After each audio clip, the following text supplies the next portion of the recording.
আজকে আমাদের যে বিজয় ভৌমিক গত ২০২৩ সালের ১টা মে তৃণমূলের দুষ্কৃতীরা তাকে তার বাড়ির কাছ থেকে তুলে নিয়ে গিয়ে যে নৃশংসভাবে হত্যা করেছিল, সেই কেসে হাইকোর্টের নির্দেশে যে তদন্তভার চলছে এনআইএর হাতে, এনআইএ তা তদন্ত শুরু করেছে।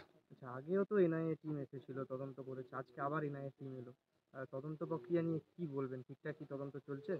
আজকে এনআইএ কখনো কখনো আমরা জানতেও পারছি না, রাত্রেও এসছে। আমরা যতটুকু জানি বা আজকে সকালে শুনেছি, কালকে যারা এখনও অ্যারেস্ট আছে তাদেরকেও নাকি রাত্রে নিয়ে এসে ঘটনার স্থলকে পরিদর্শন বা পুনর্নির্মাণ করার চেষ্টা করছিলেন। এবং আজকে এনআইএর ডিআইজি র্যাঙ্কের যিনি অফিসার, তিনি এসেছিলেন ঘটনাস্থলে।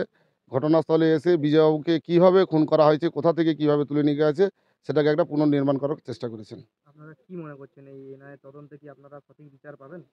আমরা ১০০% যে হাইকোর্টের নির্দেশে যে এনআইএ ভারতের সবচেয়ে বড় সংস্থা তদন্ত করছে, আমরা এখনও পর্যন্ত যতটুকু দেখছি যে তদন্ত সঠিক পথেই চলছে এবং আমরা আশা করছি এই ঘটনার সঙ্গে যারা যুক্ত অবশ্যই তারা শাস্তি পাবে। এখনো কতজন গ্রেপ্তার আছে বা কি আছে সেই সম্বন্ধে কিছু জানা গেছে? হ্যাঁ, এখনও পর্যন্ত মূল এই ঘটনার সঙ্গে অনেকেই যুক্ত ছিল, যারা ঘটনাস্থলে ছিল প্রায় 25 থেকে 30 জনের মতো। কিন্তু পুলিশ সেই ঘটনায় তাদেরকে চার্জশিট থেকে বাদ দিয়ে মাত্র 9 জনের নামে চার্জশিট করেছিল। তার 5 জন জামিনে আছে এবং 4 জন এখনও পর্যন্ত কাস্টডিতে আছে।